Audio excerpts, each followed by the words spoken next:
Good evening. Most grass fires in the south end of the Turtle Mountain Reservation are contained at this hour, but Belcourt Rural Fire says crews are seeing more hot spots in the north again. We're learning more about the heroic efforts of firefighters over the past few days and the investigation into what or who may have caused the fires. Kyona Rivera reports from the reservation. Fire crews with the Turtle Mountain Reservation are still out battling a series of grass fires that started on Friday, according to the Belcourt Rural Fire Department.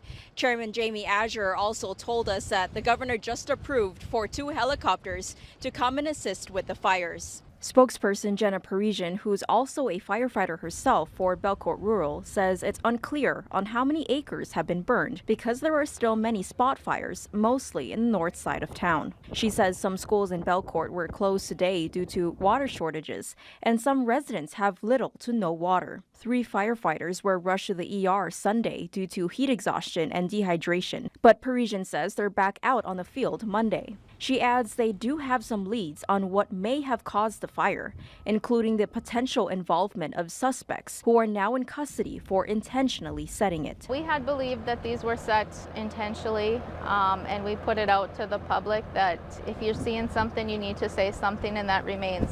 We've had several tips come in, we've had video, we've had pictures, and we do have individuals in custody. Parisian says more than 10 units have responded in the last 3 days, as well as the North Dakota Forest Service. They'd like to thank all the communities who came out to support the crews with food and water within just half an hour since the fire started. Now, Chairman Azure also issued out the fire emergency on Sunday, where residents are restricted from all outdoor fire use. In Belcourt, I'm Kyona Rivera, reporting for your news leader.